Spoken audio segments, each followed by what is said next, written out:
Tersesat di Rawa Onom, bagian keempat, karya Aan Merdeka Permana.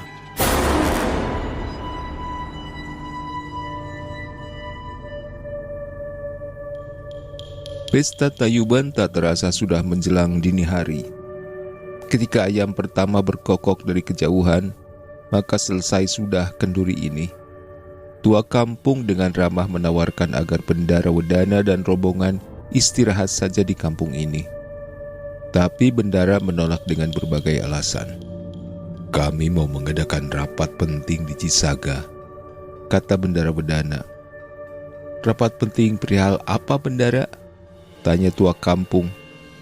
Sebetulnya pertanyaan ini sungguh tak sopan. Untuk urusan kenegaraan, cacah atau orang kebanyakan tak berhak tahu, apalagi sampai bertanya seperti itu. Namun Bendara Wedana adalah pejabat yang bijaksana dan tak pernah memperlihatkan dirinya sebagai seorang pejabat penting yang tak hormat terhadap rakyat. Maka pertanyaan ini dijawabnya dengan semestinya. "Ada sebuah proyek besar yang akan kami kerjakan, yaitu mengeringkan Rawa Onom," tutur Bendara Wedana. "Dan lantaran ini sebuah pekerjaan besar, maka jauh-jauh hari sebelumnya harus diadakan beberapa perundingan. Semua camat dan lurah sekewedanaan Rancah pasti hadir," kata Bendara Wedana. Mendengar ini tua kampung sedikit terperangah. "Apakah wakil dari kampung Handiwung akan diikut sertakan, Bendara?" tanyanya. "Tentu tidak, sebab sudah terwakili oleh lurah yang membawahi wilayah ini." "Tapi kenapa tua kampung?" Bendara Wedana menoleh. "Mengeringkan Rawa Onom sedikitnya akan mempengaruhi kehidupan kami. Barangkali rakyat di sini pun mesti diajak urun rembuk. Paling tidak ditanya pendapatnya, Bendara," kata tua kampung. Ucapan ini tentu terlalu berani bagi orang setingkat tua kampung. Camat, lurah, bahkan upas nampak sudah mengerutkan kening. Namun untuk yang kesekian kalinya, Bendara Wedana hanya tersenyum tipis. "Itu akan kami rundingkan. Apakah setingkat tua kampung memang perlu diikut sertakan pula?" kata Bendara Wedana. Percakapan tak dilanjutkan sebab kokok ayam semakin nyaring terdengar. Kata Bendara, rombongan harus pergi sebab rapat di Cisaga akan berlangsung pagi hari. Maka kendati tua kampung mencoba menahannya, rombongan akan tetap berangkat. "Tak apa kalau tetap begitu, tapi di tengah jalan, harap jangan menoleh ke belakang," tutur tua kampung membuat yang lain tercengang. Tak terkecuali Lendra pun tercengang. Ucapan seperti ini pernah dia dengar melalui mulut Nyi Indang Wati. Dulu ketika dia mau pulang dari sebuah taman indah, Nyi Indang Wati berpesan agar ketika berjalan pulang jangan menoleh ke belakang. Dan manakala peringatan itu tak digubris, tiba-tiba jalanan lenggang yang indah dengan taman bunga berubah menjadi hutan belukar yang gelap dan pekat. "Apakah kejadian aneh itu akan terulang kembali?" tuturnya dalam hati. "Sebaiknya kita turuti saja amanat ini, Bendara," kata Lendra setengah berbisik. "Mari kita pulang," sambut Bendara Wedana. Ketika semuanya bersiap untuk berangkat, Mang Sajum telingukan ke sana kemari. Dayat, kemana anak itu ya?" tanyanya. Semua orang baru sadar kalau Jang Dayat tak berada di tempat. "Di mana si Dayat?" tanya Bendara Wedana pula. "Tadi ikut Nyi Tarsi ke belakang Belandongan, Gamparan," jawab seorang penari dengan senyum di kulum. "Siapa Nyi Tarsi?" tanya Bendara. "Dia sesama penari juga, dasar si Tarsi. Dia mudah akrab dengan siapa saja," jawab tua kampung. "Pemuda itu kelelahan banyak menari tayu. Barangkali numpang tidur di rumah Nyi Tarsi, Gamparan," kata penari tadi. "Ah, dasar si Dayat," keluh Mang Sajum. "Tapi biarlah, kalau sudah jodoh tak apa-apa. Kami tak melarang pasangan muda-mudi memadu janji kasih, asalkan kelak berakhir di pelaminan," kata tua kampung. "Jadi bagaimana ini?" tanya Bendara bingung. "Biarkan saja pemuda itu tinggal. Kami akan menjaganya, Gamparan," kata tua kampung. Akhirnya dengan hati sedikit was-was, Bendara Wedana mengajak semuanya segera berangkat. Pukul 9 pagi kita sudah harus berada di Cisaga, tutur bendara. Rombongan pun pergi meninggalkan kampung Handiwung. Rencananya mereka akan mengambil kuda yang dititipkan di kampung tetangga. Jalanan masih gelap sebab suasana masih dini hari. Camat Cisaga bertanya pada Kuwu Ciberih pukul berapa sekarang. Maka Kuwu Ciberih segera memasukkan tangannya ke saku pakaian bedahan untuk mengambil jam saku. Namun jam saku tak ditemukannya. "Waduh, jangan-jangan tertinggal di kampung Handiwung," keluhnya. Sambil berkata begitu, kepalanya menoleh ke belakang. "Hei, jangan menoleh ke belakang," teriak Lendra. Namun peringatan ini tak berarti sebab Kuwu Ciberih sudah terlanjur menoleh.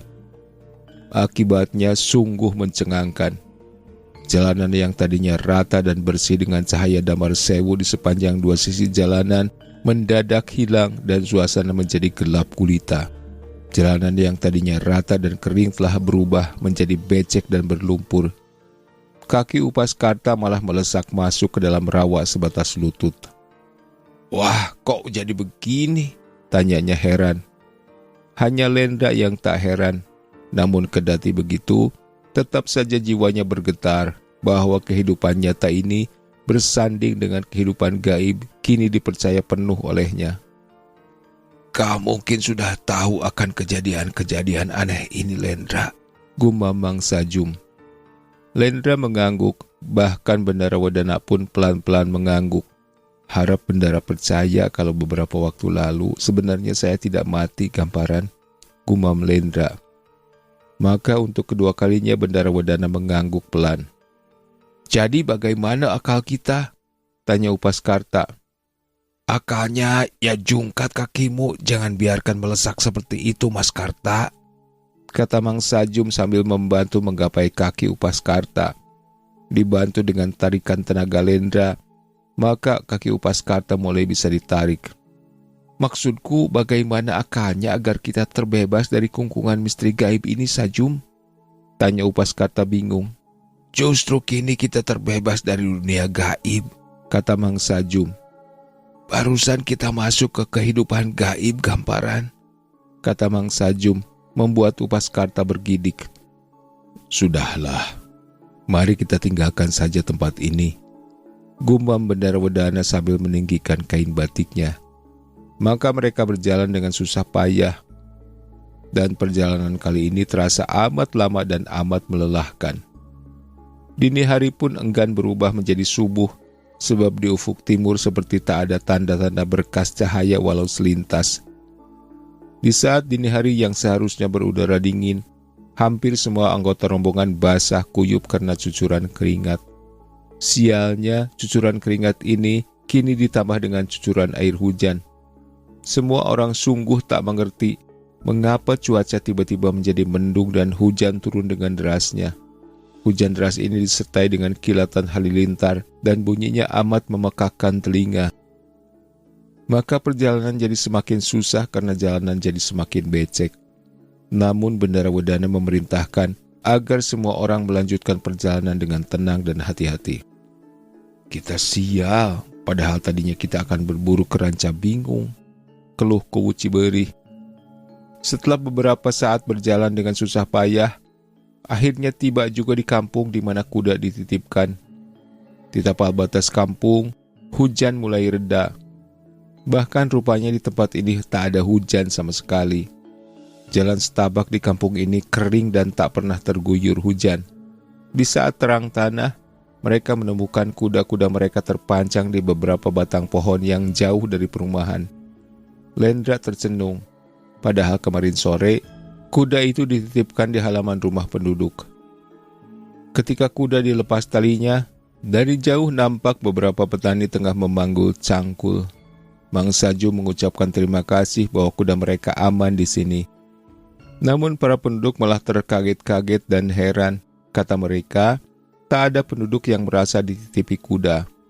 "Tadi malam Tugur Hilir mudik ke sini, tak ada siapapun di sini, apalagi kuda," kata petani. "Nah, ini kuda kan?" kata Upaskarta menunjuk kuda miliknya. "Iya, memang itu kuda, tapi tentu para juragan yang bawa sendiri barusan," tutur penduduk lagi sambil tersenyum, sebab mereka mengira pendatang asing ini sedang berkelakar. Bendara Wedana bertanya perihal nama kampung ini. Ini kampung Babakan masuk ke desa Ciminyak. Sebagai ini gambaran dari mana saja? Tanya penduduk. Bendara Wedana menjawab kalau rombongan baru saja pulang dari kampung Handiwung. Kampung Handiwung? Perasaan tak ada nama kampung seperti itu, kecuali Pulau Handiwung di wilayah kawasan Rawa Onom. Gamparan dan semua rombongan nampak basah kuyup.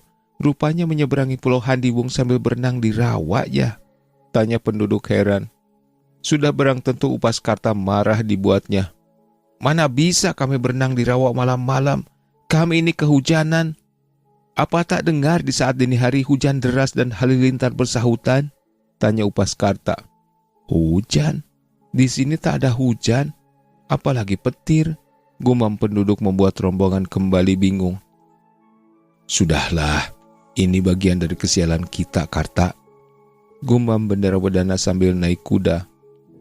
Namun sebelum rombongan berangkat, semuanya teringat nasib Jang Dayat. Kalau dia celaka, kita yang bertanggung jawab, tutur Bendara. Nasib Jang Dayat biar serahkan saja pada saya, Gamparan. Lendra mengajukan diri. Maksudmu, engkau akan jemput Jang Dayat?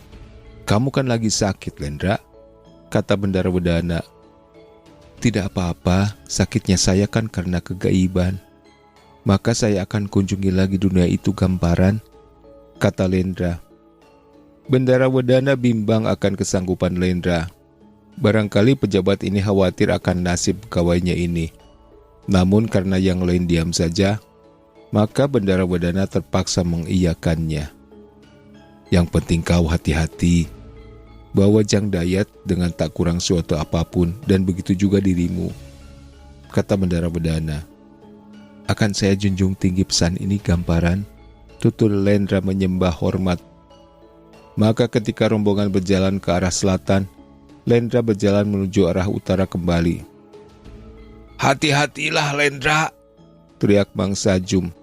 Lendra hanya bisa mengangguk pasti. Maka Lendra kini berjalan sendirian, melewati jalanan setapak yang kian lama kian mengecil dan menghilang sama sekali. Hingga pada suatu saat, kakinya hanya melangkah di semak belukar yang sedikit mengandung rawa dan tanah lembek. Lendra tak bisa memastikan apakah tadi subuh memang benar terjadi hujan lebat dengan halilintar yang saling sambung menyambung. Yang jelas, di sini hujan tak berbekas sebab sepanjang perjalanan tanah selalu basah berawa. Sesekali Lendra mesti berhenti untuk memeriksa kakinya yang terasa gatal. Dan bila kaki itu diperiksa, maka akan ketahuan rasa gatal terjadi lantaran lintah sebesar ibu jari melekat erat menyedot darah di bagian kaki. Lendra terus melangkah menuju wilayah Ranca Bingung. Ranca Bingung itu memang berada di wilayah Rawa Onom. Mungkin Pulau Handiwung pun berada di sekitar sini. Bila benar, maka Lendra jangan harap bisa menemukan kampung Handiwung, sebab di dunia nyata tak ada kampung Handiwung. Yang ada hanyalah Pulau Handiwung, seperti apa yang dikatakan penduduk kampung Babakan tadi. Aku pun jangan berharap menemukan jalan pedati yang besar dan rata ataupun bisa menemukan deretan rumah-rumah bagus. Sebab itu semua hanya ada di dunia gaib, tuturnya dalam hati. Tapi Lendra merasa bisa menemukan Jang Dayat di dunia nyata ini pula. Dia berpikir berdasarkan pengalaman yang pernah menimpanya.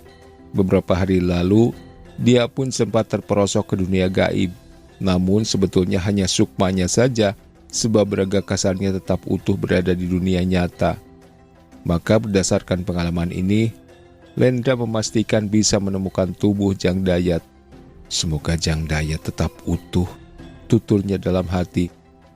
Maksudnya, Lendra memohon pada Tuhan agar keselamatan Jang Dayat dilindungi.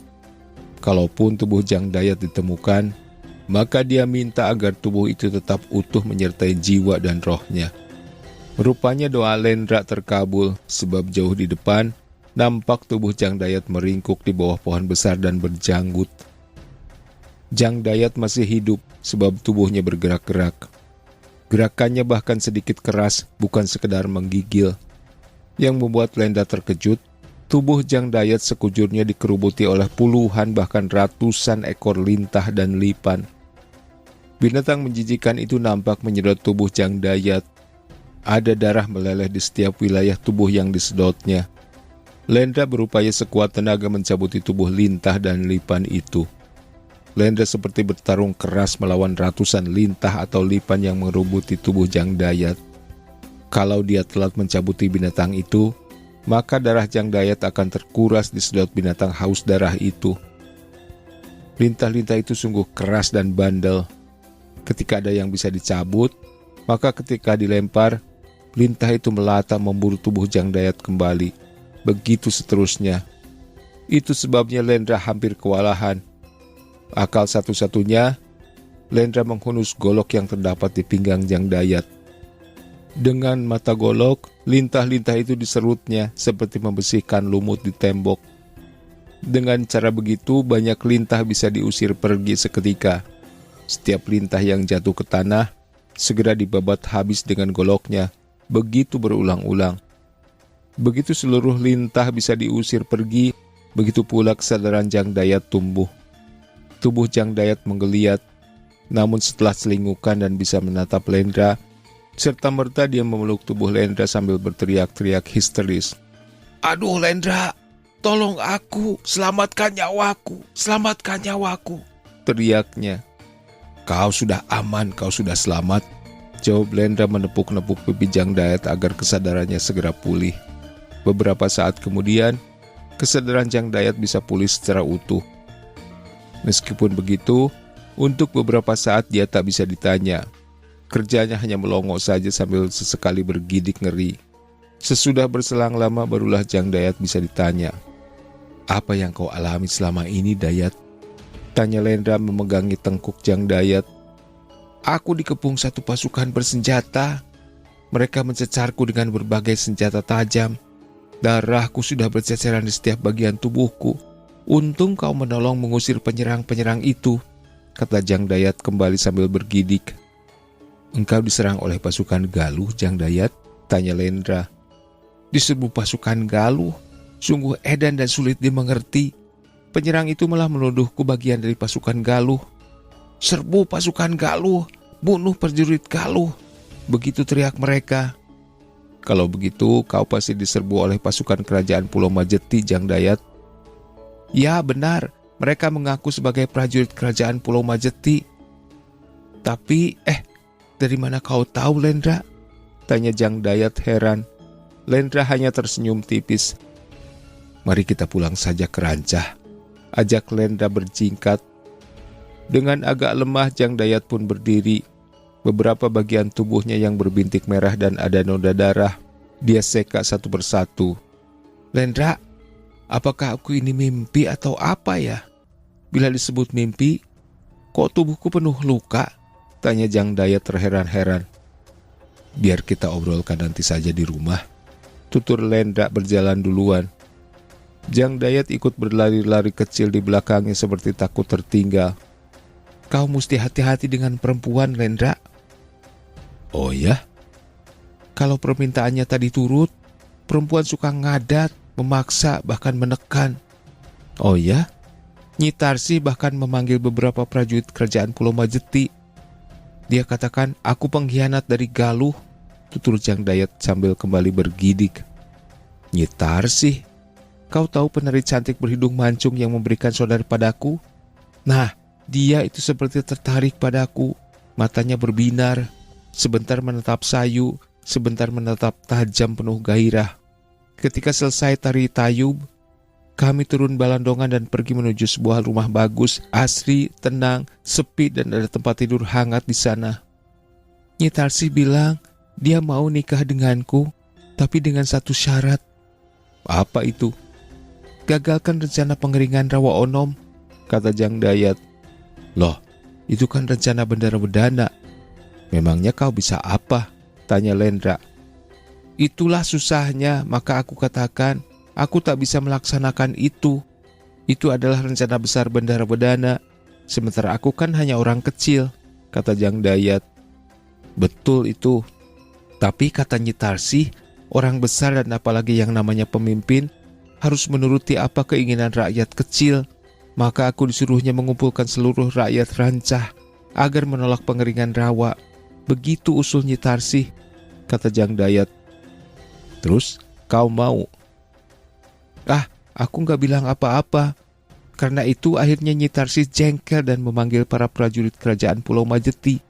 Aku dikepung dan hendak dicincang habis-habisan. Tua kampung Handiwung pun ikut bantu memanasi para prajurit agar segera melumatkan tubuhku sebab aku tak mau bela rakyat kerajaan Pulau Majeti. Tutur Jang Dayat napasnya memburu. Selamatkan aku, Lendra. Lah, kau sudah selamat. Tapi Nyi Tarsih tetap mengancam. Kalau aku tak bisa memengaruhi rakyat Rancah, maka aku akan terus dikejar. Lendra, tolonglah aku, kata Jang Dayat sambil diakhiri dengan tangis. Kau akan selamat sebab kau kini ada di dunia nyata. Ancaman itu datang dari dunia gaib, maka kau tak bisa dijangkau mereka, kata Lendra. Apakah aku tak akan kembali ke dunia mereka? Asalkan kau jangan mudah tergoda rayuan perempuan cantik, Dayat. Apakah Nyi Nenah wajahnya jelek? Nyi Nenah yang mana? Anaknya Mang Sajum? Ya, kalau dibandingkan dengan wajah Nyi Tarsih, dia sih bukan apa-apa. Aku akan pacari saja Nyi Nenah, Lendra, kata Jang Dayat. Loh, apa-apaan kamu ini? Katamu barusan aku jangan mudah tergoda perempuan cantik. Jadi kalau digoda perempuan kurang cantik, gak apa-apa kan? Dasar kamu kata Lendra sebal. Maka Lendra berjalan cepat coba meninggalkan Jang Dayat. Tapi Jang Dayat pun ikut cepat berlari sebab dia takut ditinggal di belakang. Hanya ketika melewati rawa saja mereka mulai kewalahan. Terima kasih sudah menyimak. Sampai jumpa di bagian berikutnya. Atta dan Miharja pamit. Selamat menikmati hari yang menyenangkan.